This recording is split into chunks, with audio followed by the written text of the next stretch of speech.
Welcome to the Leader by Design podcast. On today's episode, we are going to be talking about 3 powerful habits, the next 3 habits of highly effective people that can really level up your leadership game. So whether you are a school student, as we said, because we have my fellow co-host here again, or whether you're running a business, these things truly matter. So have you ever wondered how the most successful people decide what's worth their time? Or even how they create relationships that thrive and work for everyone involved? If you consider these questions and you find them interesting and you're really looking to learn more, then this episode's for you. So stay tuned. G'day, I'm Brendan Rogers. I've built a thriving business creating confident leaders who achieve the results they always wanted, along with the lifestyle they always dreamed of. How do you become a confident leader? By focusing on 3 key areas: developing character, building competence, and creating connection. This is the Leader by Design podcast. Hello again, welcome back to the Leader by Design podcast, and I am again here today with... Emmy. Hello, everyone. Hey, Emmy. Great to have you back again. Thanks for having me. Glad to be back here. Always a pleasure. You are getting more and more comfortable in the old podcast seat, aren't you? Yes, definitely. You're loving it. Yeah. And when are you starting your podcast, did you say? End of this year, I think. Once you get school over and done with? Yeah, got to finalise a date for it. Yeah, you got a bit happening, So tell us a little bit about your week, Emmy, because I know there's people out there that would love to know what's been happening in your world. Conquered the 6-foot track out at Katoomba this week. So we had a 4-day and 3-night camp for school, and we walked roughly about 36 kilometres over 2 days. So from Shinolan Caves all the way into Katoomba, and it was so much fun. It was challenging at times, but it was awesome. Great team bonding experience with everyone as well. Fantastic. And how's the body holding up? How are you feeling? Not too bad today, which is good. The first night it was very sore. Everyone was in lots of pain, but thankfully we've recovered, which is great. Fantastic.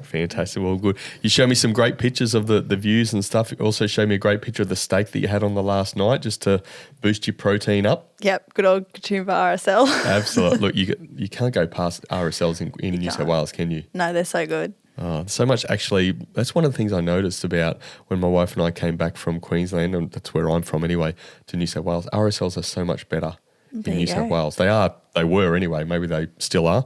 Haven't had a bite to eat in a Queensland RSL for a long time, but yeah, RSLs in New South Wales are good stuff. Very good. As far as food goes. Definitely.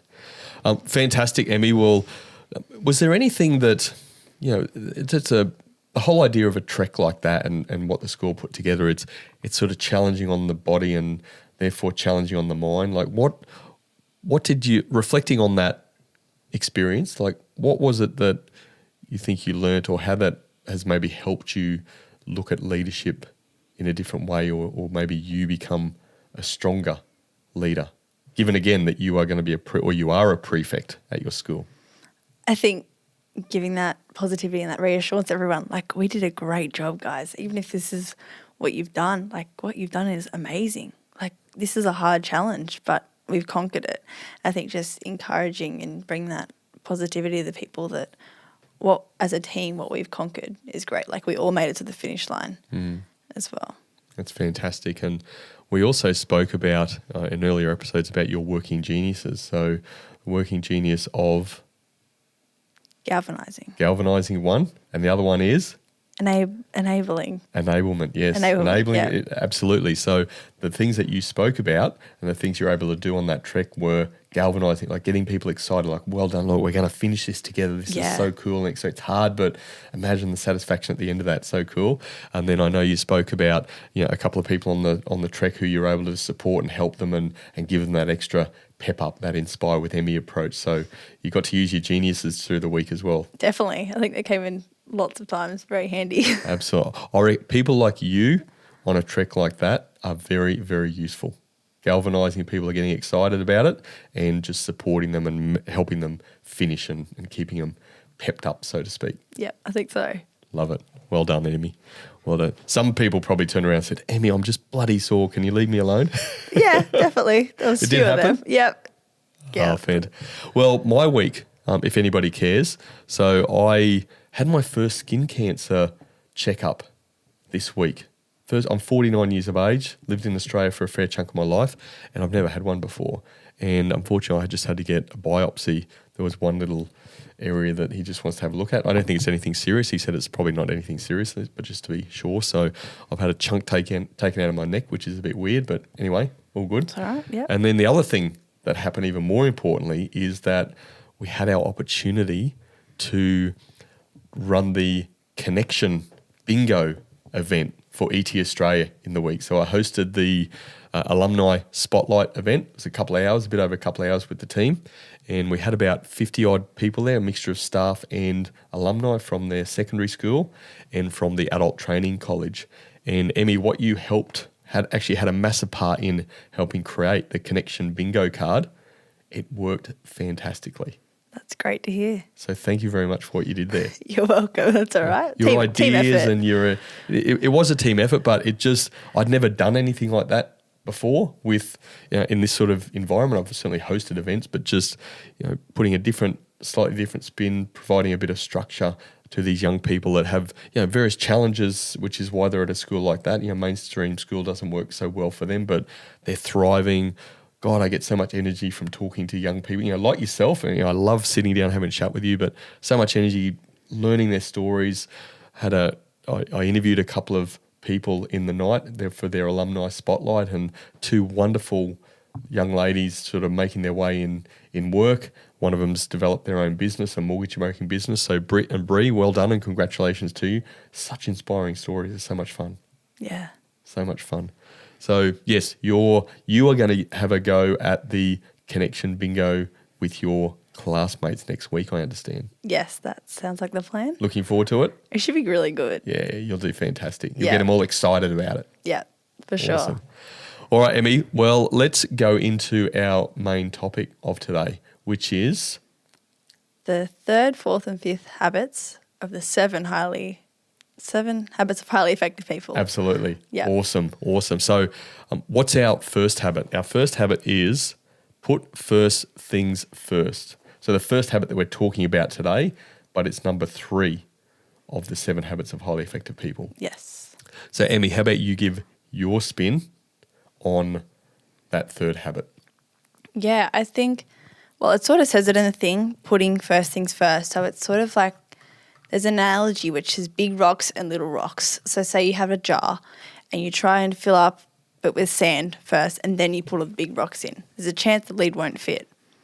But let's say if you were to put the big rocks in first and then fill it up with sand, it's more chance that that sand's going to get around the rocks.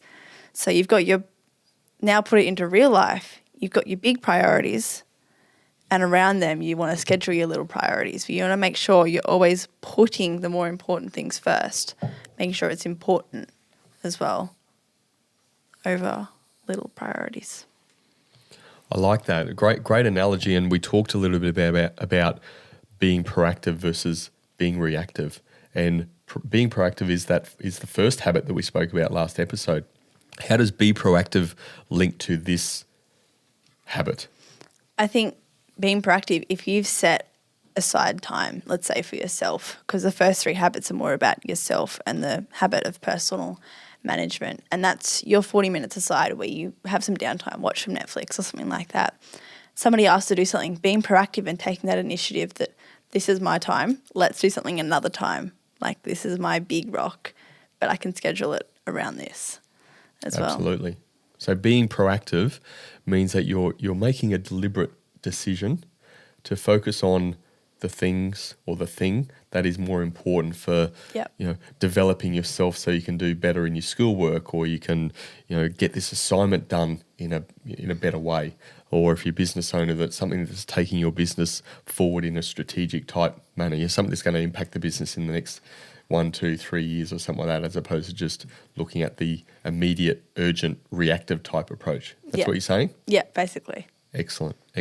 So how has this habit come about for you with your project that we've spoken about a number of times you're going to be presenting? So putting first things first. How has this helped? Well, I think the research that I have to do for my project is definitely a big rock. Mm-hmm. It's something that has to be done in order to have information to present. So scheduling each week of researching a habit and that's my big rock. That's what I want to do first. And then say my journals, my math comes around that, but this is my main priority, and making sure each week I get a bit of that research done. So just scheduling and organising it as well. Like it. So when, again, we're all different people. When do you like to schedule those important things, the big rocks, so to speak? Is there a certain time of the day or what works for you? I think whenever I find out about it, I'll just put it in my calendar, or for the sake of the research, I actually made a planner of what I was going to get done each week for my project. So like week 6, I was going to research the 5th habit or something like that. So I was making sure that I was staying accountable for my actions as well. Love it. So it's really about, again, prioritising your time, and in that time putting those big rocks, as you're calling them, or those key things, the most important things to move whatever you're trying to move forward for the long term. That's the key message. Yeah, it's all about time management and scheduling what's important as well. What is it in your world that could take you away from putting first things first? There's probably a lot of things, isn't there? So many things. Give us a flavour of what can take you away. Friends. That's probably a big one. Not on them or not on me on any kind, but you want to hang out with your friends. Like you want to find that balance between work life and social life, for example. So say my exhibition's in a week's time, my friends could ask to do something next weekend. And it's like, wait a minute. If I'm still behind on my research, do I want to spend time with you guys as well, or do I want to prioritise this to get it done? Do you know what I mean? So I think definitely finding that balance. But lots of distractions could definitely help you not prioritise those big rocks as much. Yeah, spot on. Look, I think phones for all of us. Oh, phones as well. It's a key thing, isn't it? Yep. Phones, friends, as you say, but even coming back to, we have our little chat out in the morning, a bit of a coffee, and you have your water, and we talk in a nice outlook over the pond and everything like that. But I was saying how came back to the desk, and what did I do? I just had my emails up, and I saw an email from a client, didn't I? So again, I sort of justified in that, okay, there was a time frame, needed to get a response back to him by a certain time because he was doing a town hall with his team. But you could sort of say, well, you know what, I just did that first when we were coming back to the desk to do the podcast. And the podcast is like evergreen content. It's going out to lots and lots of people. We get, people listening to the episode. That, in the greater perspective, is much more important than me just replying to one email. Could be, yes. Yeah. But I made an excuse for it, and it was important to do. It was important. It was important for that client, and I've got good relationships with my clients. I want to put those ahead. But again, it's a great example in the business sense. Like, how often do we just get dragged away with, I'm just going to get that email done. I'm just going to get that email, rather than just shutting down our email and, you know what, I need to get this podcast done with Emmy because this is super important for both of us to get out to our tens of millions of followers that are listening to us. I know. Thanks, guys. It's so good, isn't it? It is. Is there anybody in particular you want to shout out to today? Maybe a well done on the trek. Somebody that really impressed you on the trek? You met someone, well, you knew somebody, obviously you knew a lot of the classmates and stuff, but you got to spend a bit more time with somebody else from the trek. Different kids who I don't normally talk to. I had my friends, so I had like the girls I normally hang with, but I think at night time when we were sitting around like having conversation with the soccer boys, which I've never spoken to in my life before. But yeah. And they're not all that bad, are they? No, they're actually really nice to talk to. Look, I mean, the reason why I sort of threw that herring in is just being deliberate, because we talk about business, talk about leadership specifically, and this podcast, Leader by Design, is about leadership and self-leadership and growing yourself, growing your business to hopefully develop more money, more time and more freedom. Relationships is one of those things from a putting first things first. If you're a leader in a business owner or leading a team, relationships are one of those things you should prioritise. They're what we call an important thing, developing those relationships. And then it might be developing your people through the back of those strong relationships. What's going to help them be better team members, be better employees. That's going to help them in the business, and it's going to help them in their future journey, whatever that looks like. So they're really good. I think they're really good examples from a leadership and business owner perspective, that if you're putting time into that each week, each day, then your business is going to go pretty good. I think so. How would that apply for you in school? And again, being a leader, being a prefect, what relationship should you think you should foster regularly as an important thing and putting first things first? I think with students, people in your class, because they're one of your biggest supporters. You know what I mean? Like, you're in the same class with them every day. They know what you're doing. They know what you're working. I think advisors and teachers around the school, like, they're so much like more experienced as well. They've got so much more expert and information on a topic you might be interested in as well. So fostering relationships with my advisor, Tim, or the principal, Paul, who's done the 7 habits. People like you, like mentors that we go out into the work like field and get to experience. I think fostering those key relationships, definitely. Yeah, well done again. So what we're basically seeing for you, you're a young person, 17, as we said before. Yeah, you're doing pretty well at living these 7 habits, I think. Well, we haven't gone through all of them, so we've still got a bit of checking to do, haven't we? But you're doing pretty well on what we've covered so far. I'd like to think so, yeah. Keep doing it, Emmy. Keep doing it. There's will do. Hey, shoot for the stars. Yep. Follow the 7 habits plan. Yep. Great Excellent. analogy there. Excellent. I guess the only other thing I would mention, because I do this a lot and you've experienced it with, it came to an off-site with myself and what we ran for one of my clients a few weeks back now, but putting first things first as a business owner, particularly if you're leading a team and you're leading people in a business, but even if you're not, you need to take time to do this yourself, but thinking about your business strategically, taking time away from the workplace and actually sitting down. What does this next period of time look like? What is the grand plan for this business in a few years' time? I don't like to go much further than that nowadays, especially since COVID, because I think that taught us that, looking way ahead is just, to be fair, I think a waste of time, because you just don't know what's going to happen in between that. But you got to have some idea about that, begin with the end in mind. What does that look like in the future? Definitely. And then putting deliberate time in together to unpack what are we going to do in this next year? What's our goals? What are we aiming to achieve? And then what are we going to do in our next 90 days? Talk about those rocks analogy. What are those rocks that we need to do? Yeah. So, and you really enjoyed that day, didn't you? Yes, I did. That was lots of fun. Your great. lost listener came in then. That was it. I was confused what you were talking about then, but that's all right. Back on track. It was good fun. It's was always a great good day. fun getting in a room with leaders and their teams and seeing how they're going. Yeah, I learnt lots that day, which was really good. So let me ask, before we move on from this habit and we move on to the 4th habit, is there anything else you would like to mention about put first things first? I know you've mentioned to me before about the fantastic, what they call, I'm pretty sure the name is the Eisenhower quadrant, but important versus urgent. Oh, that's right. We spoke about this last week. So it's like a 4 quadrant, and you might have things in your important square, but you want to make sure it doesn't get urgent. I'm pretty sure that's how we put it. So making sure you get those important things done, so then you're getting things done and they don't get to the last minute and then it's all of a sudden urgent. So like doing a test the day before, like you want to make sure it stays important, you get it done in time, but you're not rushing the night before to finish it off and scramble to finish it. But then also realising that some things might be not important and not urgent, so don't think about them until you've done your important stuff as well. Spot on, Emmy. That's where those the little rocks come in. And when you've done those important things, you can fill the rest of your day with some of those little rocks, those Definitely. little bits of sand. Yep. Love it. Such a good analogy. It was. Where did you find it? Or did you come up with it yourself? No, I actually saw it online. I think it's part of the 7 Habits book. It was one of the examples I gave in there. It was great. It was very easy to understand as well. Well done. I was just testing you because it's a good habit not to take credit for things that aren't yours. No. It's a great leadership quality you have. Yep. Well done. Next one. Our 4th habit of highly effective people. The second one we're unpacking today. What is it? Think win-win. Tell us more. What does it mean?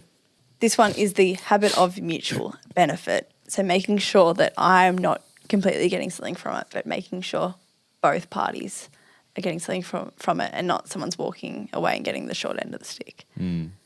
So there's a few examples there's a few examples you can give here. So win-win, we both take a piece of the pie. We both get a piece. Another analogy is win-lose. So you get what you want, but like I said before, the other person doesn't get it. They got the short end. I don't want to do that because I only got the short end of the stick. Mm-hmm.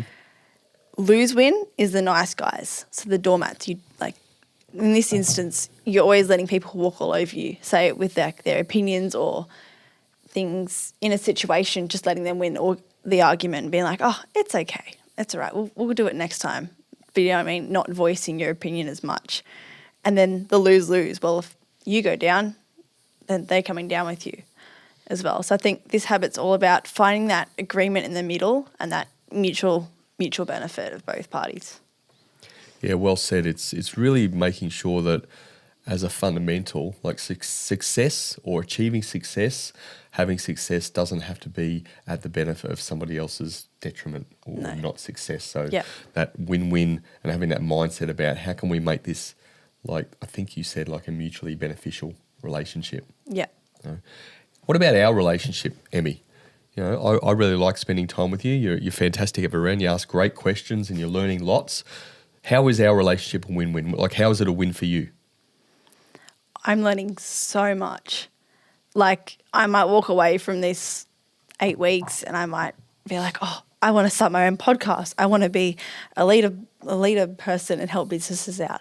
Or I might walk away from it and be like, that was great, not what I want to do when I leave school, but I got so much out of it. And I think I definitely have, even over the last few weeks as well. And I think for you, like we said earlier, you mentioned with the podcast and how I've, like the different ideas we've come up with, or the bouncing, talking to somebody else as opposed to just talking by yourself as well. So I think it's a win-win situation.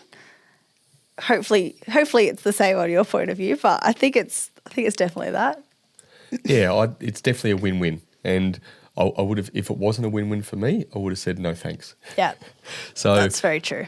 But yeah, absolutely. From my perspective, like spending time with you, again, even at the event that I spoke at and hosted on Wednesday night, that was an event which predominantly young people were at. Yes, the staff were there, but predominantly young people. And I love spending time with young people, and I love spending time with people, but young people and just their unique perspective on the world, the experiences they've had, the challenges that you guys face day to day, a little bit more, I believe, than what we had as young people. We didn't have phones. We didn't have videos in our pockets where people were just taking stuff if you had too many drinks or anything like. We just didn't have those sort of major concerns, which can come back and bite you in the butt later on. Yes. So, lots of win. I get energy from that. I love, again, being a coach. I love coaching and mentoring people and help people learn and hopefully being a part of your journey moving forward. So, for me, it's a win. Win-win. Win-win for you? Yeah. High five. Nice, Emmy, knuckles. Our little one loves doing that, high fives and knuckles. That's very funny. And then Lockie, our son's been teaching the whole drag back as well. So like the octopus. Yeah. She's not quite got that yet, but she's getting close. But she loves it. High five, knuckles. That's very cute. Yeah. It's good fun. Definitely a win-win. Definitely. Definitely.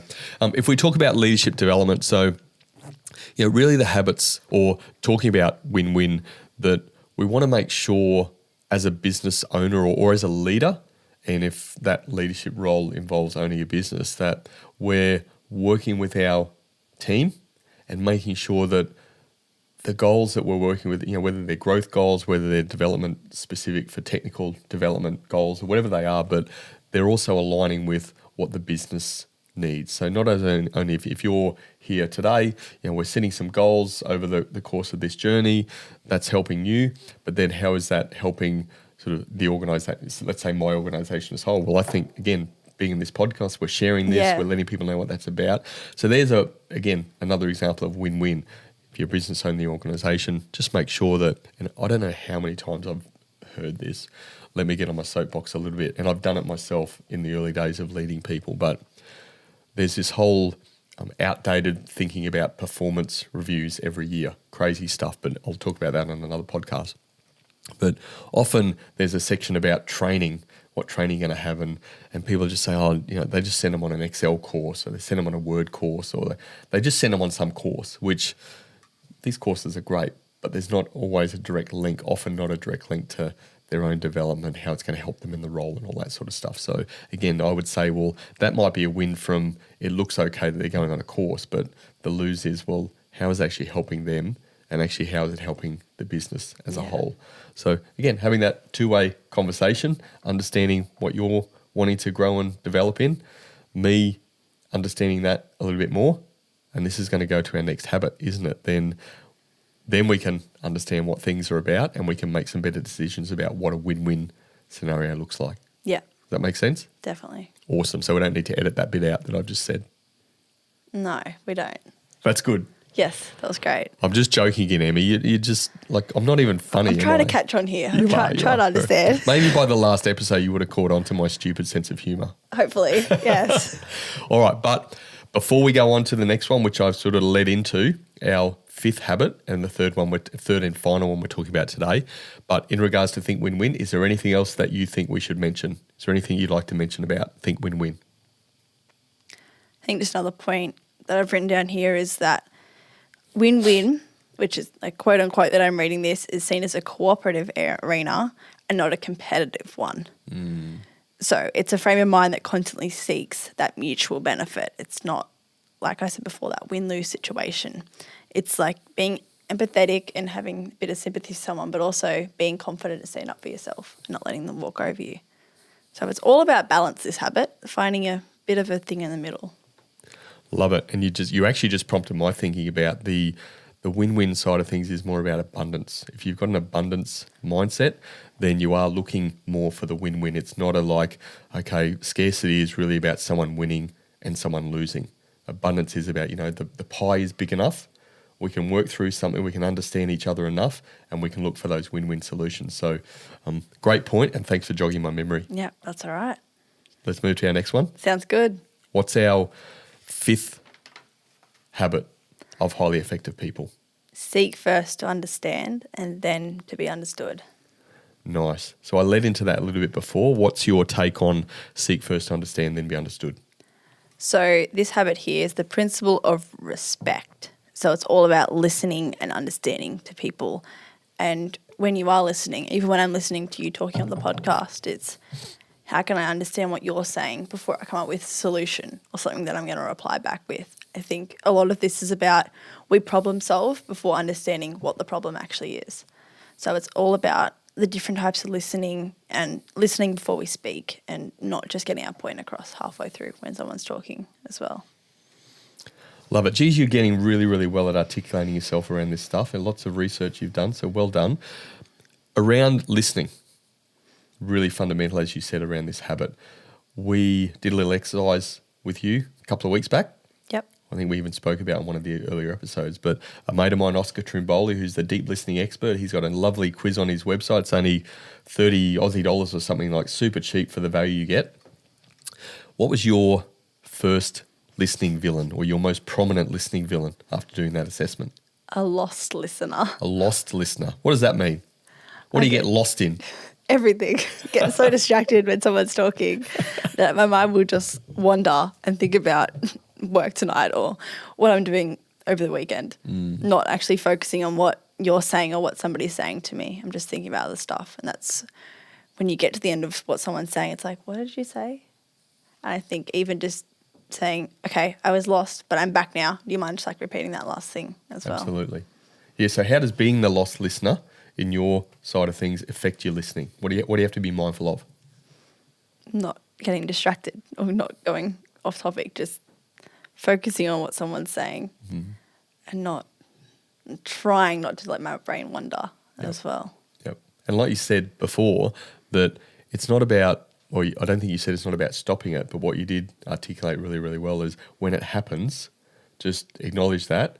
And if you haven't heard what that person said because your mind's wandered, then it's just like, oh, sorry, mine just wandered off. What were you saying again? Can you just refresh? Yeah, just being aware of it. Absolutely. And that's a perfectly acceptable thing to do. The worst thing you can do is like keep nodding away and like, yeah, and then they ask you a question, you're like, oh, what? That's probably not ideal. That doesn't make the person feel too valued, does it? No, it doesn't.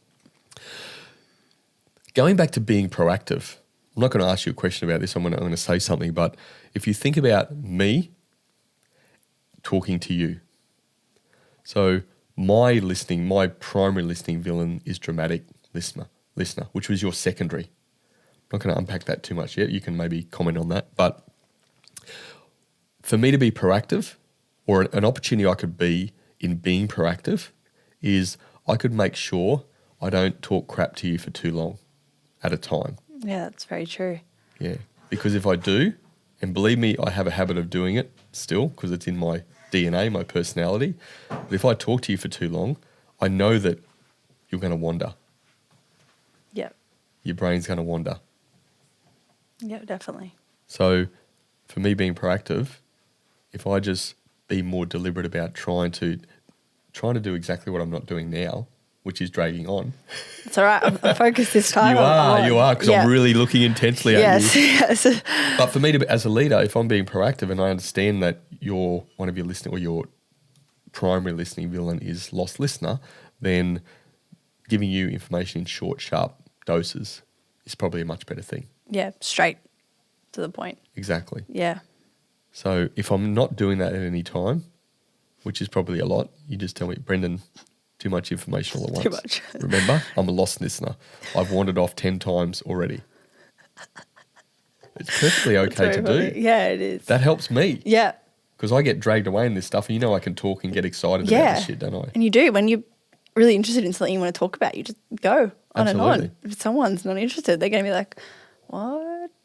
What is this? Exactly. So, yeah, that's a great point there. The other thing and when we talked about connecting, networking a couple of episodes ago, and we had the event this week, the second point I put on my top 3 networking tips for the alumni students. Do you remember what it was? It was turn up, be something, and then follow up. Well done. Be interested. Be interested. That's it. So this is this. Seek first to understand. If you're interested in people, if you're interested in what they have to say, if you're interested in understanding where they're coming from or whatever, then you're going to ask questions. Yeah. You're going to try and listen. You're going to apply the 5th habit of seeking first to understand where they're coming from before trying to be understood. Yeah, definitely. Yeah. So in networking or in connecting and building relationships, this habit would seem pretty important. I think so. Yeah. Do you think you're a good listener? I think so. Yeah. Yep. I find myself listening maybe more than speaking sometimes, which is good, and maybe good and bad, but yeah, definitely. Do you think you've got better at listening since knowing your villains? For sure. Even just like being aware of like when I talk and just focusing back and just forgetting about that. Yeah. Absolutely. Very good. Business ownership, leadership development. Let's take this context again. Well, actually, no, before we jump to that. So what have you seen anything in your experience, again, your relationships with your friendship group and stuff like this, where maybe people that you know are maybe not living this as well as they could, seeking first to understand, then be understood? Yeah, I think definitely even just around school, having people who will just jump to the point. This is what you should do. Because there's an analogy that I've written down here. Taking a pair of glasses. So the glasses you're working, they make you see perfectly fine. But if I need a pair of glasses and you're like, here, try mine. They work for me. They'll work for you. They don't work for you. They don't work for me because they only worked for you. So I think jumping, like I said earlier, to that problem solving for actually understanding my eyesight's different to yours. So I'm probably not going to be able to see out of the same glasses. So I think definitely even with friends and with teachers, always jumping to that solution is not without understanding what the problem actually is or the question or the listening is. Nice. Love it. Do you want to try my glasses? No, it's all right. I think I'm seeing okay at the moment, which is you're fine. Very you're good. Fine. Absolutely. Yeah. You don't need artificial help. Even with the what's eventuated with us working together, that if your advisor or advisors, so let's say Tim especially, if they didn't take some time to understand what you're interested in, what you might want to look at and stuff like that, then he may have just come and said, Emmy, just go and do this, this and this, and you're like, oh, okay, I'll do it, but none of that appeals to me. Not what I'm interested in, no. Exactly. Yeah. So, I mean, I think, again, a great sort of view of this program and the big picture side of things you're involved in at Central Coast Sports College, that your advisors are taking the time to understand, maybe asking some questions or getting you to do some research and then coming to them to share some thoughts and ideas, and then they're able to give some advice once they've understood a little bit more about what you're about and what you think you might be interested in. Yeah, definitely. So that you feel that happened pretty well? Yeah, I think they definitely take the time to understand what the child's interest or the kid's interest is as well, and then finding an industry that links to what that interest is. Yeah. Fantastic. And you mentioned when we were preparing for this too about one-on-one meetings, and we know that I've got a digital program around mastering one-on-one meetings, which is super, super important. I had my founding members go through that a number of weeks ago now. We did a 6-7 week program, and that'll relaunch again in February, actually. So if anybody's interested in learning how to master their one-on-one meetings and get greater performance from their team and from their business to, again, give them more money, more time, more freedom, if you're a business owner or a senior leader, then you can go to leaderbydesign.au/waitlist, sign up there, and you'll hear more information about the launch coming up in February. But you mentioned this, so you're fantastic at allowing me to give some plugs to that program, because in mastering one-on-one meetings, seeking first to understand, then to be understood is so powerful, isn't it? So when have you had a one-on-one meeting or a one-on-one conversation where maybe that's been important to make sure that you've just understood, asked questions before you've dived in and said, this is what I think you could do? Let's give an example here. Each week we do check-ins with our advisor, or supposedly meant to. So just checking in and keeping that accountability. And I think even if they've got advice, listening to it, or to any situation, always, if someone's got advice for you, just listening to what they have to say and then being like, oh, that was great, or let's see, I'll just trial if it works, you know what I mean? So I think, there's definitely been so many situations where you're in a one-on-one situation with somebody, or either they're talking about something and they're asking for advice, or they're giving you advice as well. So plenty of times for sure. Love it. Back to my business world and using this example. So whether it's my business meeting with let's say a potential new client, I really need to ask a lot of questions to understand where they're at, what challenges they're having in their business. Actually, am I the sort of business coach, business support person that they need? Do I have that experience to help them with those, the problem they're trying to solve? So if I'm not asking those sorts of questions, then I'm not going to be able to provide some sort of tailored solution to them. Again, whether that's me and with the expertise, or whether it's somebody else in my network, say, look, you know what, Emmy's actually much better at this stuff than me. She'll keep you inspired. She'll keep you energized. That sounds like more what you need, as opposed to me with some of the general business growth stuff. And I don't want to knock myself. I've got some pretty good experience in business, but you get my drift, making sure that we're just asking the questions. And I guess even from a client perspective, let's use your parents again in real estate as real estate principals. So they need to make sure that they're listening to the needs of their client, which is normally the seller, and making sure they're understanding what they're about, what they're seeking, maybe what the next step in their journey might be. So it all starts to give them a bit of flavour about how they can hopefully ultimately get the best result for their client. Yeah. So seeking first to understand, then be understood sounds pretty damn important in life, doesn't it? It is. I think it's one of they're all very important, but I think it's a really good one that we use all the time. Absolutely. Is there anything else you would like to say about this 5th habit of highly effective people? I think we've actually covered everything from this one so far, which is really good. Excellent. Yeah. There's probably only one other thing I would like to say, and that's more about being curious and not judgmental. So I think being curious about things, person, problem, process, instance, issue, whatever, being curious about that, again, means you're going to ask questions. You seek to understand rather than be understood. Yep. So if we can do our best, it's bloody hard. It's one of the things that I find most challenging in life, is about being curious and less judgmental. But if we can focus on that, then this 5th habit will do pretty well. I think it's a great thing to take away from this, Emmy, well, we've summed up habits 3, 4 and 5 of the habits of highly effective people. So habit 3, put first things first. Really about prioritizing, make sure you're doing the big things first, and then you can fill your time with those little rocks, those little bits of sand that sit around the outside, using your analogy, which is a great one. Yep. We've talked about thinking win-win. Again, really about abundance mindset, thinking win-win in relationships, the interactions we have, the business agreements or business proposals we put together. We want to make sure that it's not a win-loss situation. It's like, how can we get this result so that you feel good about it, I feel good about it. We each week walk away and we think, yes, this is a great relationship. This works well, and we'll all put equal time and effort into that. Because what'll happen is that if somebody walks away feeling like they're losing, the resentment will start to build, and things will just break down over time. Basically, yeah. And then our 5th one that we went through was seek first to understand, then to be understood, which again we said is a very, very important. They're all important, but this one is very, very important. Take that, be curious about people, try and understand where they're coming from, whether it's in one-on-one meetings, whether it's advisor check-ins, whatever you're having, then having conversations with various people, then seek first to understand, then to be understood. Yep.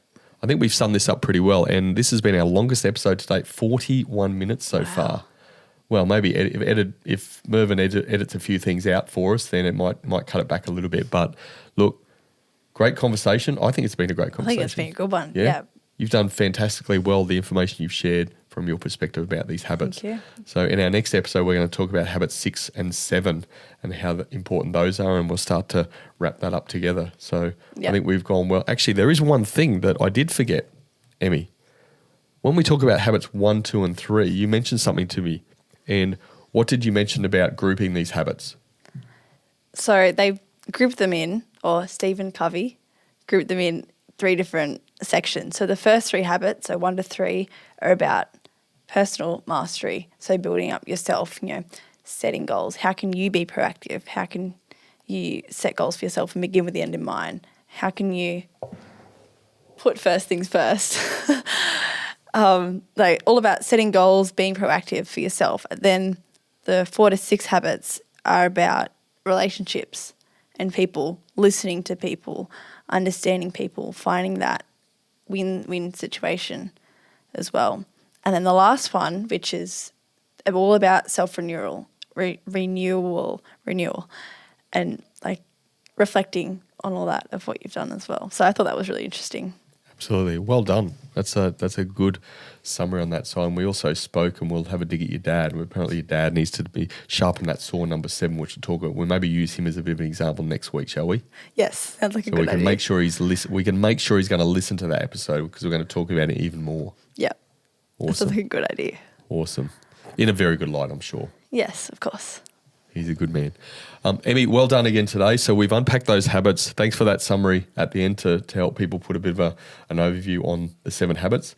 In our next episode, we're going to go through habits 6 and 7. We'll give a bit of an update on how our week's been next week. Yep. I'm sure we'll have another great week with lots of other exciting things going on. So thanks again for listening to the episode. If you like what you're hearing and learning little bit more about leadership and designing your own leadership journey, then give us a like or a rate and review on your favourite podcast platform. Once again, I am doing a launch on my Master One-on-One Meetings program in February 2025. So you can sign up to that waitlist. There's absolutely no commitment to the sign up. It's just to get more information about when we're starting the launch. You can go to leaderbydesign.au/waitlist. And we had our 12 founding members go through that program last August, September. And the feedback was sensational. I'm very sort of honoured and humbled by the feedback that I received from the 12 founding members. So really looking forward to taking that program to the next level and opening up to a broader cohort. So if that interests you, then sign up. And if you want to keep listening to our episode, this one will be published very, very soon. And we'll be doing another one next week with myself, Brendan Rogers, and Amelia Moran. We'll see you then. Great to have you again, Emmy. Thanks for joining us. Thanks for having me. See you next week. See you then.